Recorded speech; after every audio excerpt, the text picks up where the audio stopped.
반갑습니다. 먼저 말씀 한 구절을 보겠습니다. 로마서 14장 17절 말씀인데요. 우리 한 목소리로 같이 한번 읽어볼까요? 읽겠습니다. 시작. 하나님의 나라는 먹는 것과 마시는 것이 아니요 오직 성령 안에 있는 의와 평강과 희락이라. 아멘. 네. 죄송합니다.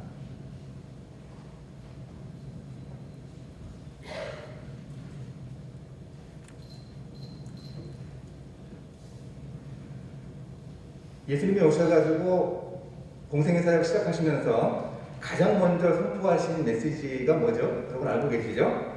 마가복음 말씀 따르면은 하나님 나라가 가까이 왔다 회개하고 복음을 믿으라 하셨습니다. 바로 하나님 나라 말씀하셨는데요.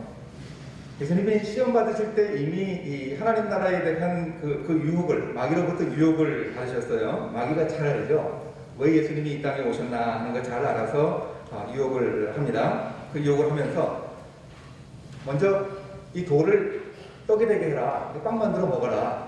먹는 문제, 경제 문제가 우리에게 얼마나 중요한 문제입니까?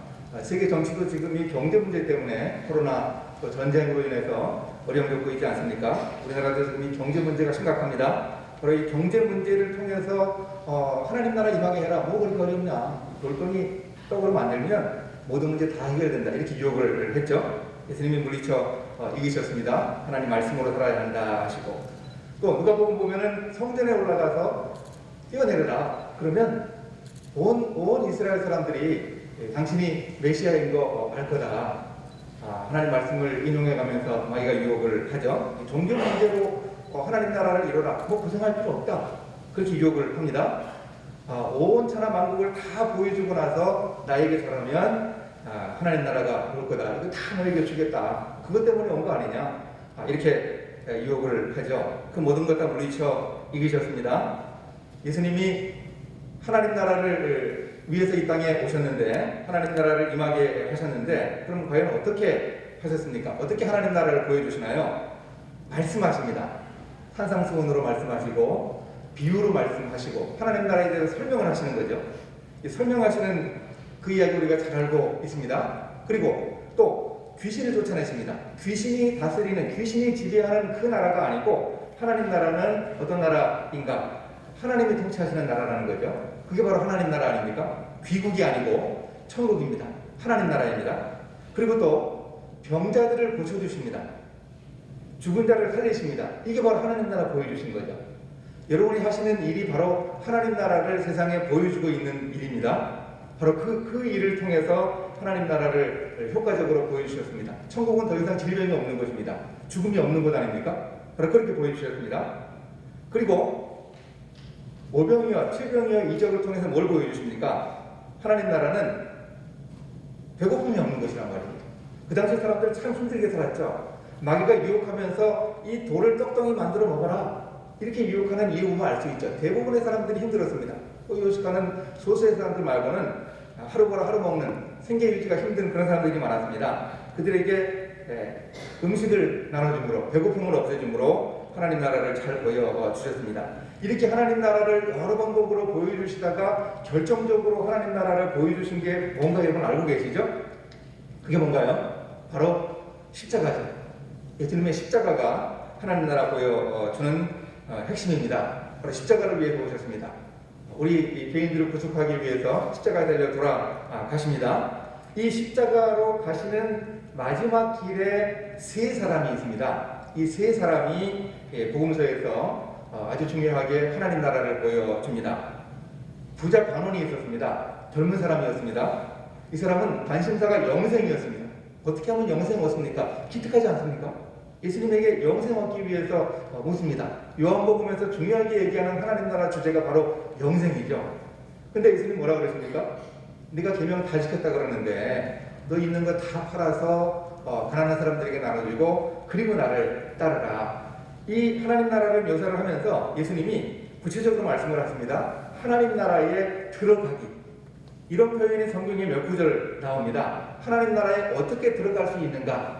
부자들은 하나님 나라 들어가기가 쉽지 않다 그랬죠? 그럼 어떻게 들어가는가? 하나님 나라 바로 예수 그리스도의 십자가, 죽음과 부활, 승천, 지금까지 통치하신 바로 이 일을 통해서 하나님 나라에 들어갈 수 있는데, 그렇게 하나님 나라에 들어가기를 보여주는 중요한 또 한 사람이 등장합니다. 바디메오입니다. 바디메오. 3년 동안 꽉 차게 예수님을 따랐던 그 제자들은요, 여기서 서로 경쟁합니다. 누가 가서 좋은 자리 차지할까 경쟁합니다. 우리는 다 버리고 주님을 따랐으니 우리에게 올 보상이 뭡니까? 베드로 이런 얘기 하고요. 근데 이 바디메오는 1일차 제자입니다. 꽉 찬 사모공 제자들, 이 제자들은 제대로 잘 몰랐던 하나님 나라에 들어가는 방법 잘 알고 있습니다. 예수 그리스도를 만나서 바로 그날 예수님을 따릅니다. 십자가 길로 가는 그 길에 예수님을 따릅니다. 그리고 또 한 사람, 중요한 사람 등장합니다. 누가복음에서 얘기하는 여리고의 세무서장 삭개오가 있었죠. 이 삭개오는 예수님이 이 땅에 오신 누가복음에서 얘기하는 중요한 목적, 휘년, 이 땅에 이제 진정한 해방을 가져다 주는 바로 그런 일을 잘 보여준 직업인입니다. 이 사람은 가진 돈 많았죠. 아마 착취해서 그 돈 벌었을 겁니다. 당시 세 지방에 이 세무서가 있었는데, 여리고 세무서는 지역 수입뿐만 아니라 관세 수입으로 인해서 수입이 가장 많은 것입니다. 그 중에 유대인 책임자입니다. 입찰대로 했습니다. 내년에 세금을 얼마나 거두겠다. 가장 많이 적어내는 사람을 로마 정부가 유대인 이 세무 담당 책임자로 임명을 했습니다. 그런 세리장이었습니다. 이 사람이 예수님 만나서 어떻게 고백합니까?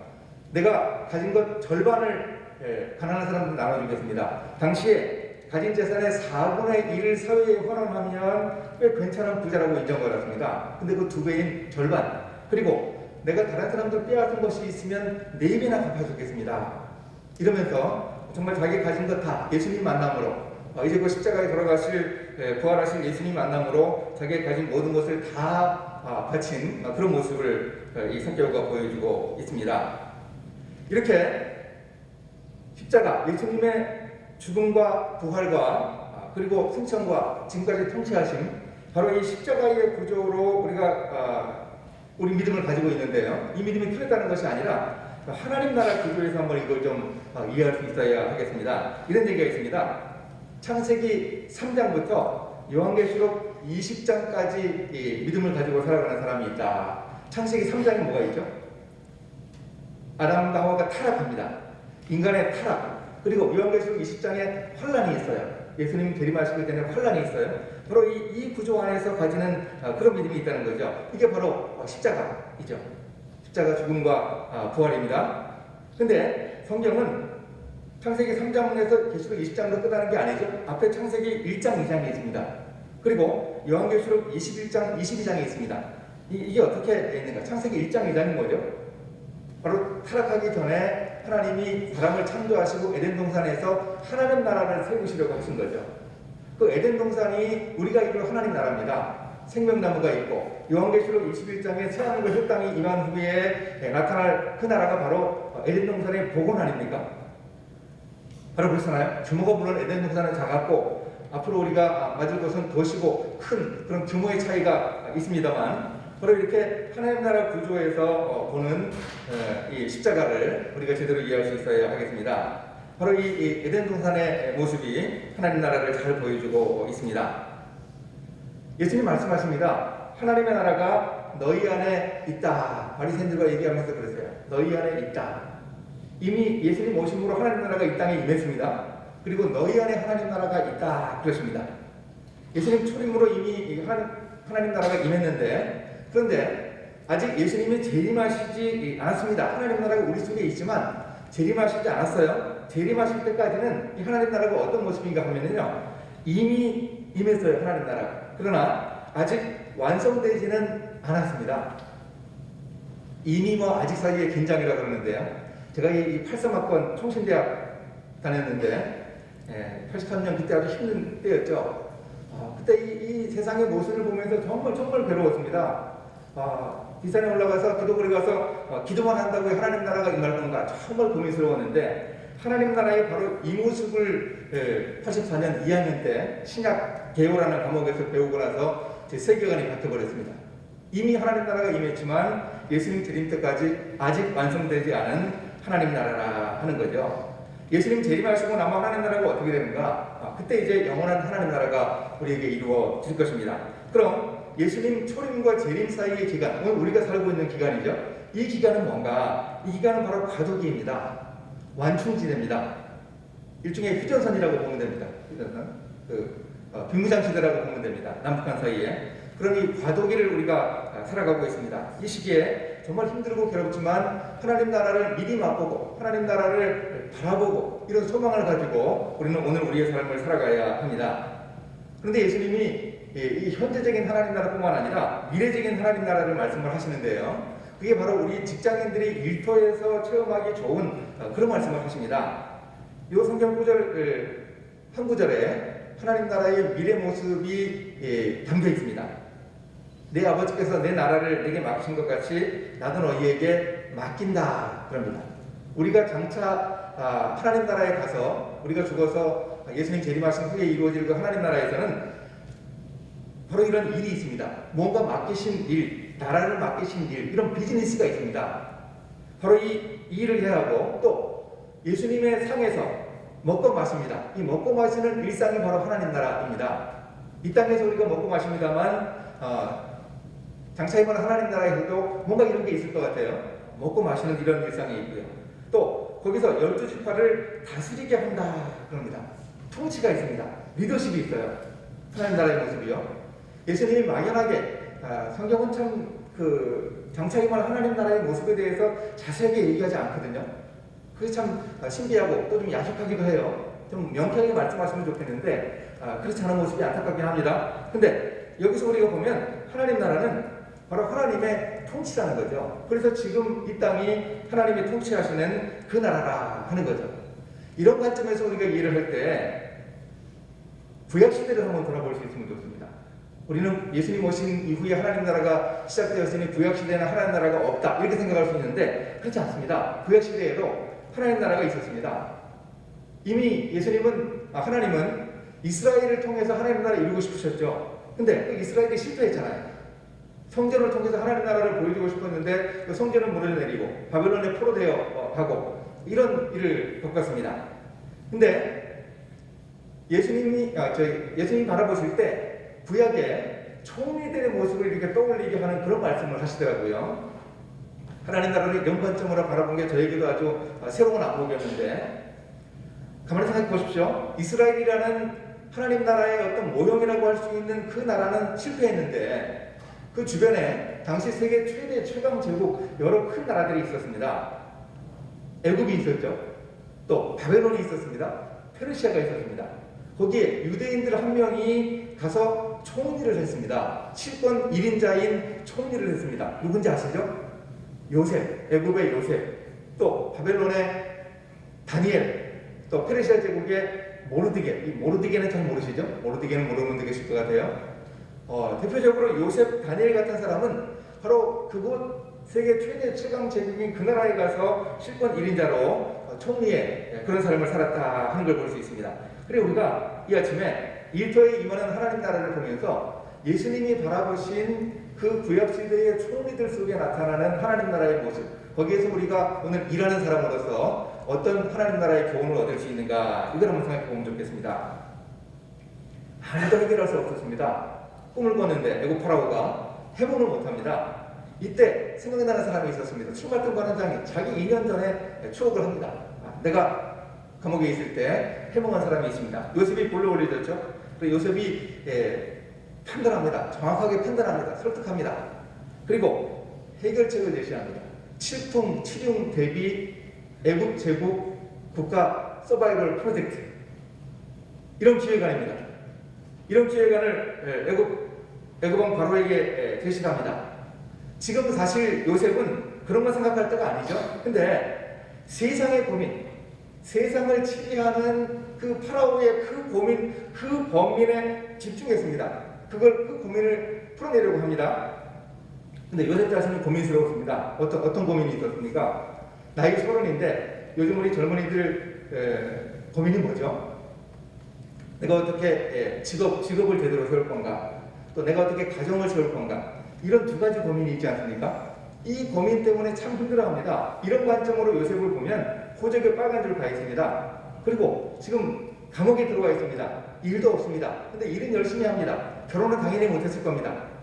이런 상황입니다. 자기가 고민스럽잖아요. 자기가 정말 고민스러운데 세상의 고민에 집중하자 어떻게 됐습니까? 하루아침에 그 고민이 해결됩니다. 직업 문제, 총리가 됐습니다. 그리고 온 제사장 보디발에 따라 아스나타고 파라오가 중매서가지고 결혼을 합니다. 이렇게 세상의 고민에 집중하다 보니까 하루아침에 내 문제가 해결이 되었습니다. 여러분, 이 요셉의 이 모습을 보고서 예수님이 하셨던 말씀이 떠오르지 않습니까? 저는 예수님이 이 말씀하실 때 바로 요셉을 떠올리셨을 거라 생각합니다. 어떤 구절입니까? 산상수훈에 나오는 구절인데요. 바로 이 구절입니다. 너희는 먼저 그의 나라와 그의 의를 구하라. 그리하면 이 모든 것을 너희에게 더하시리라. 뭘 먹을까? 뭘 입을까? 우리가 그런 고민하잖아요. 근데 그런 고민하지 말고 하나님 나라를 구하라. 하나님의 의를 구하라. 그렇습니다. 그리하면 이 모든 것, 그 고민을 해결해 주겠다. 그렇습니다. 이게 우리 인생의 우선순위죠. 하나님 나라의 우선순위입니다. 내가 아파트를 옮겨가야 한다. 내가 새 차를 사야 한다. 내가 이 사람하고 결혼을 해야 한다. 생각해야 합니다. 하나님 나라 위해서, 하나님 나라 시민으로 살아가야 할 내 입장에서 그리스도를 주로 모시는 내가 과연 이거 해야 할 그 이유가 뭔가? 합당 명분이 뭔가? 이 우선순위를 우리가 반드시 생각해야 하겠다 하는 거죠. 또 요셉은요, 예수님이 누가 양식을 나눠주는가 이런 비유를 하실 때 떠오르셨을 법한 사람입니다. 요셉의 창고 여러분 아십니까? 요셉의 창고가 정말 유명한 창고입니다. 애굽에 기근이 들었는데 그 사람들 먹여 살려야 하는데 그 창고에 저장을 잘해야 하는데 요셉이 집안에서 농사지은 경험이 있습니다. 할아버지 이삭 때 농사지어가지고 100배 소출을 얻었습니다. 보디발 집에서 꽤 규모가 큰 창고를 운영을 했었죠. 그리고 감옥 생활에서는 뭐 얻은 게 없을까요? 감옥 생활에서도 국정 귀동냥을 했을 것 같아요. 거기에 술 맡은 관원장, 떡 굽는 관원장 이런 사람들만 들어왔을까요? 거기 혹시 들어온 사람 중에 이런 사람 있지 않았을까요? 농림축산식품부 장관 뭐 이런 일 하는 사람 들어오지 않았을까요? 식량기획관 뭐 이런 사람 들어오지 않았을까요? 그 감옥에서도 그런 정보를 얻어 들었을 것 같아요. 여러분, 인생에 쓰레기통이 없습니다. 이 모든 곳에서 얻은 지식을 가지고 요셉이 세상에 고통받을 때 이 창고를 저장을 잘했다가 창고를 엽니다. 빈털터리가 된 그 사람들에게 곡식을 나눠줍니다. 형들이 내려올 때 앞으로 흉년이 5년 남았는데 잘 내려오셨습니다. 농사를 지어도 소용없습니다. 근데 계속 봄마다 곡식을 나눠줍니다. 이거 가지고 종장하고 너희들 식량도 해라. 소출의 20%는 반드시 세금으로 바쳐야 한다. 이렇게 얘기를 합니다. 왜 이렇게 백성들에게 요셉이 곡식을 계속 팔았을까요? 3년 내내 그걸 팔았던 이유가 뭘까요? 저는 이 창세기 41장 56절에 요셉이 곡식을 팔았다는 구절이 제 인생에 정말 중요한 구절입니다. 이 비즈니스가 요셉의 인생에서 중요합니다. 왜 그랬을까요? 경제적인 측면에서 흉년 5년 기간 동안 곡식을 더 이상 농사 짓지 않고 그냥 얻어먹기만 하잖아요. 흉년 7년 끝난 후에 무기력이 학습이 돼가지고요. 그 회복되기가 힘들어요.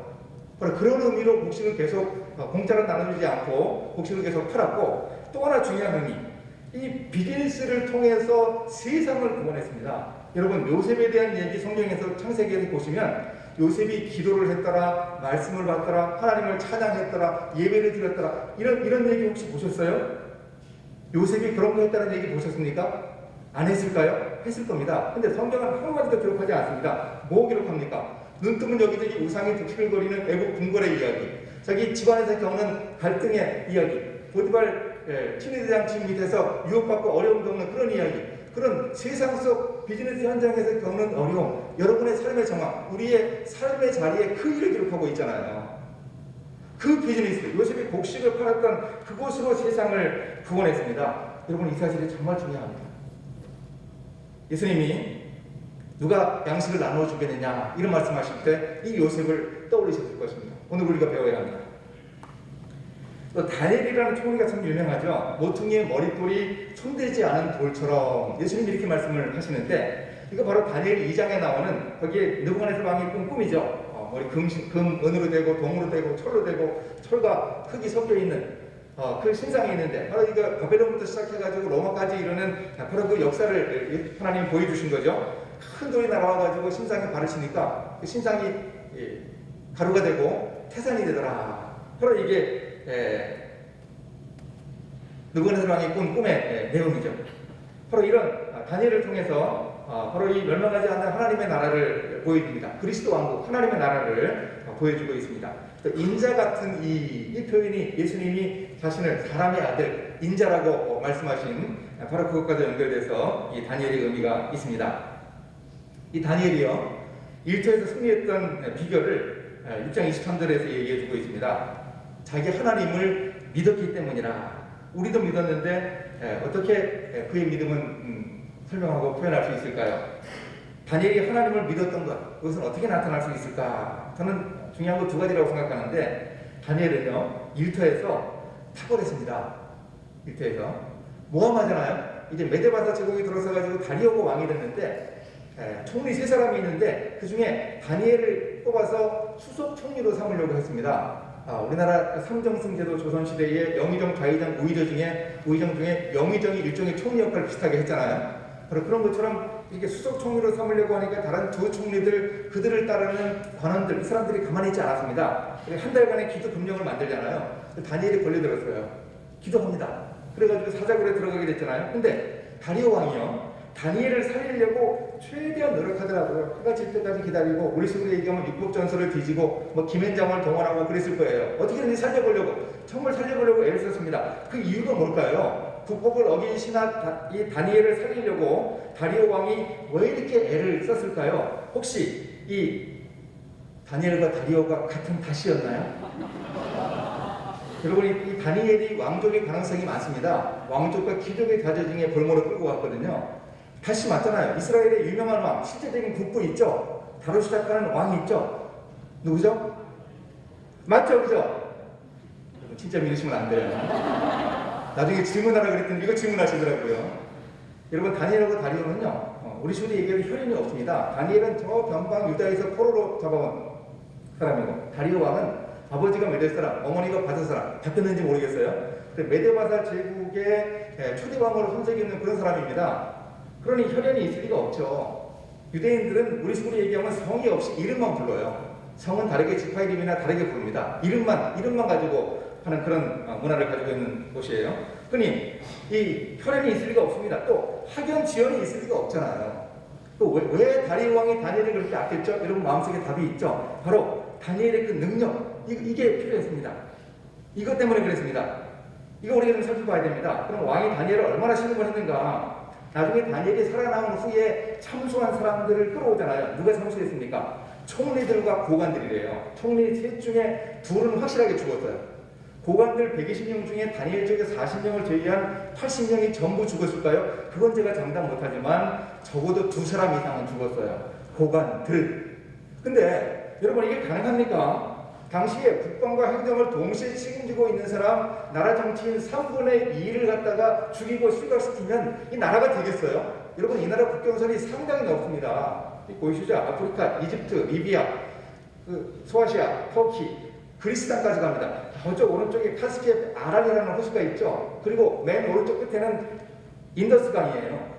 인도부터 시작해가지고 이 아프리카에 이르는 방대한 영토거든요. 이렇게 국경선이 넓은데 왜 저기 쳐들어오면 어떡하겠어요? 아이고, 이 사람은 그런 거 생각하지 못할 정도로 혹시 낭만파 지도자, 나이 한 25, 30쯤 된 그런 사람 아니었을까 생각할 수 있는데 아닙니다. 등극할 당시 다리오 왕의 나이가 62세라고 성경이 얘기해 줍니다. 왜 기록했는지 모르겠는데 우리가 그런 상상 안 해도 돼요.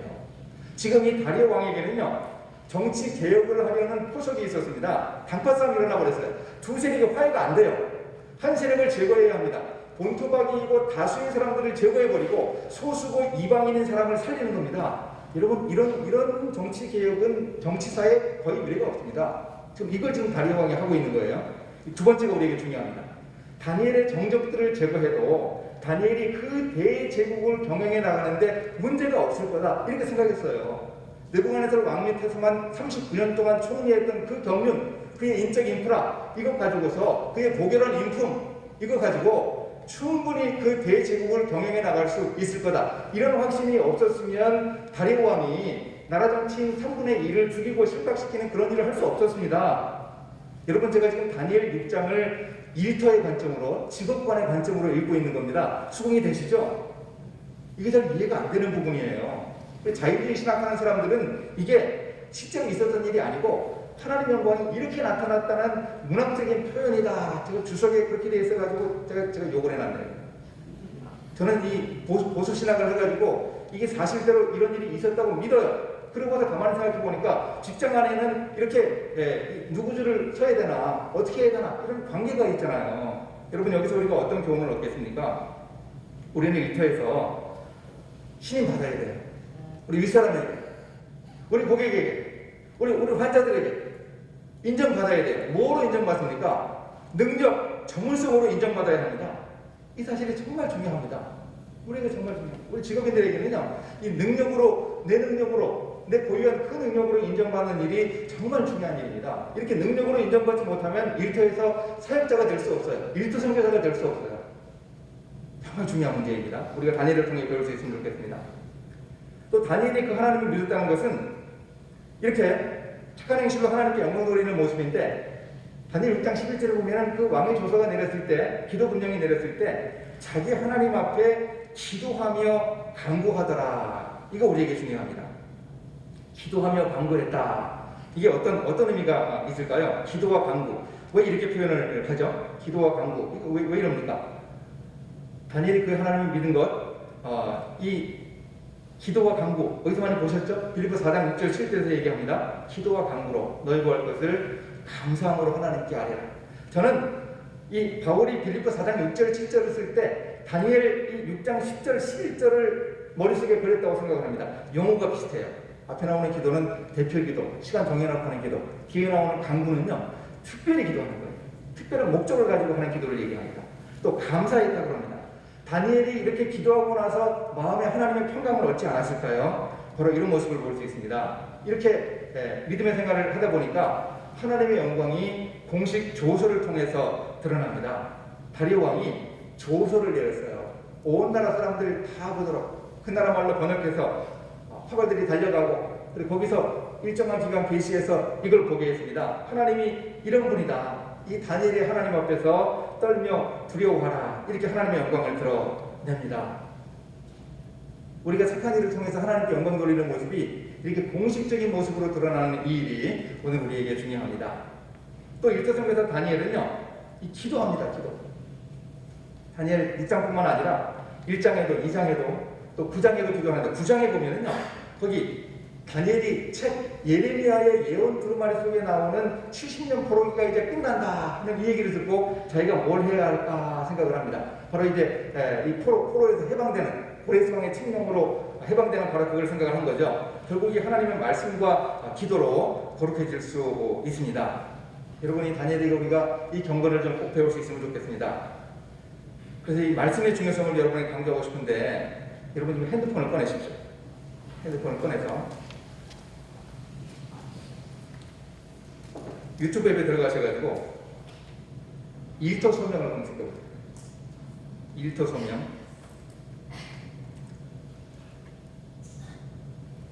일터 소명 이렇게 검색을 한번 유튜브에 해보시면 여기 채널이 나오죠. 일터 소명이라는 채널이 나옵니다. 거기를 구독을 누르세요.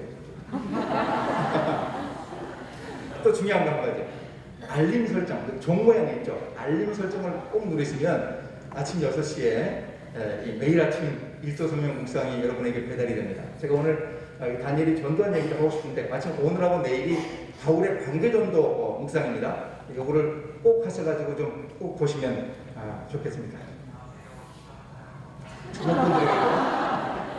주변 분들에게도 알려서 좀 해주세요. 여러분, 우리가 이 말씀 묵상하는 거 정말 중요합니다. 유튜브 중간 광고였습니다, 지금은. 자, 그리고 마지막으로 이제 여러분 어떻게 생각하세요? 재림 후에 새하늘과 새 땅이 임하면 그러면 우리가 했던 일은 어떻게 될까요? 제가 가만히 생각하다가 여러분은 천국에 가시면은 실직자가 될 것 같아요. 실업 상태에 빠질 것 같아요. 천국에는 더 이상 질병이 없잖아요. 그렇지 않습니까? 심각한 문제예요. 심각하게 고민해 보세요. 어떻게 하면 좋죠? 우리가 했던 여기서 쌓았던 그 환자들을 살리기 위한 그 모든 업적, 이 코로나 시기에 정말 힘들고 정말 고통의 그 기간에 우리가 했었던 그 모든 헌신 이런 것들이 다 사라지고 말까요? 어떻게 생각하십니까? 우리가 했던 일은 어떻게 될까요? 여기에 두 가지 입장이 있습니다. 전멸론하고 채택론이에요. 전멸론, 이거 다 사라지고 만다, 이런 입장이 있어요. 사라지고 만다. 또 하나 입장이 있습니다. 채택론이 있어요. 저는 이 노랗게 표시한 하나님이 우리를 일하도록 부르셨잖아요. 창세기에 생육하고 번성이 될 땅에 충만하라 그랬잖아요. 근데 우리가 했던 그 일이 영원히 의미가 없다면 하나님의 사랑의 본성, 하나님의 그 우리에게 주신 창조 명령, 이거 좀 모순이 되잖아요. 바로 이 점 때문에 저는 뭔가 남을 것 같아요. 물론 죄된 부분이 있죠. 죄악된 부분, 구조적인 이런 부분이 있죠. 이런 부분을 제거한 그런 우리 일의 결과 중에 최선의 것, 우리가 그 환자들을 사랑하고 환자들을 섬기고 그들을 살려내고 했던 그 가치, 그 사랑, 이거 없어지면 되겠습니까? 남아있을 것 같아요. 그런 막연한 희망을 가져봅니다. 사실 잘 모르죠. 새하늘과 새 땅이 임하고 거룩한 성 예루살렘이 내려오고 그리고 임하게 될, 우리가 가게 될 그 영원한 천국이 어떨지 모르죠. 근데 잘 모르지만 뭔가 있어요. 그럼 이제 이런 생각을 가지고 우리가 어떻게 살아야 하나, 하나님 나라가 나의 일과 어떤 관련이 있어야 하나, 조엘 그린이라는 신학자가 강조합니다. 그래, 아까 우리가 본 말씀을 우리가 결론으로 삼습니다. 사도 바울이 십자가를 중심으로 해서 바울은 설명하거든요. 그래, 하나님 나라라는 구체적인 얘기를 하지 않아요. 로마서에는 단 한 군데, 우리가 읽은 구절에서 하나님 나라를 말합니다. 거기서 얘기합니다. 하나님 나라는 의가 그럽니다. 의. 예수 그리스도의 십자가, 하나님과의 관계죠. 예수님이 나를 구원해 주신 그 은혜, 그거 믿고서 생긴, 그래서 내가 이제 옳은 행동, 의로운 행동을 해야 하는 것, 이가 아니고 의가 중요합니다. 비슷한 발음인데요. 의를 추구해야 하고, 또 우리는 십자가로 하나님과 화목해서 얻은 평화, 샬롬의 삶을 살아야 합니다. 근데 우리 사람은 참 편안하고 싶어요. 그렇지 않습니까? 편안하게 살고 편하고 싶어요. 근데 편한 게 아니고 평안입니다. 하나님이 우리에게 주신 이 평안, 이 십자가의 샬롬은 우리의 구원만이 아니고요. 하나님은 예수님을 통해서 온 세상 만물을 다 구원하기를 원하십니다. 이게 바로 하나님 나라인데, 바로 그럼 평강을 추구할 수 있어야 하겠다 하는 거죠. 또 십자가 은혜로 구원받은 사람의 신령한 기쁨, 세상의 쾌락이 아닙니다. 이건 하나님 우리에게 주신 근원적인 기쁨 있죠. 우리가 하나님 안에서 누리는 이런 기쁨 알고 있지 않습니까? 정말 괴롭고 힘든데 가만히 생각해보면 저 마음속 깊은 곳에 우리에게 하나님 우리에게 주신 쾌락, 이 기쁨이 있어요. 이 기쁨을 다시 꺼내어드는 이런 게 바로 믿음이죠. 바로 이게 하나님 나라, 내 일 속에서 찾아야 할 하나님 나라의 모습입니다. 그래서 하나님 나라는 먹는 것, 마시는 것, 그 당시에 로마 교회에 있던 문제입니다. 날 문제 가지고 애썼던 문제, 고기 문제 가지고 고민했던 이런 문제에 있는 것이 아니고 정말 의와 평강과 쾌락, 이게 바로 하나님 나라이고 이거 추구해야 한다 하는 얘기를 바울이 강조해서 하고 있습니다. 우리가 우리 일하면서 바로 이런 의와 평강과 쾌락으로 총리들을 통해 보여준 그런 직업인의 바람직한 모습, 우리 일제에 하나님 나라가 임하게 하는 바람직한 그런 영성을 우리가 추구할 수 있어야 하겠습니다. 그래서 우리 일터 선교사의 영성으로 우리 광주기독병원에 임하는 하나님 나라를 우리가 보고 하나님께 영광 돌릴 수 있는 그런 우리 모두가 될 수 있기를 우리 주님의 이름으로 축원합니다. 기도하시겠습니다. 하나님 감사합니다. 이 시간 우리 일하기 전에 짧은 시간에 모여서 우리가 하나님 나라 생각했습니다. 우리 일터에 임해 있는 하나님 나라를 우리가 잘 볼 수 있기를 원합니다. 우리의 일을 통해 하나님 나라를 우리가 우리 환우들에게 보일 수 있게 도와주시고 우리 동료들에게 보일 수 있도록 주의 은혜를 더하여 주시기를 원합니다. 그래서 이 땅에 임하는 하나님 나라 통해서 하나님께 큰 영광이 되는 그런 우리의 삶일 수 있도록, 우리의 오늘 하루가 될 수 있도록 온전히 함께하여 주시기를 원합니다. 감사드립니다. 예수님의 이름으로 기도합니다. 아멘.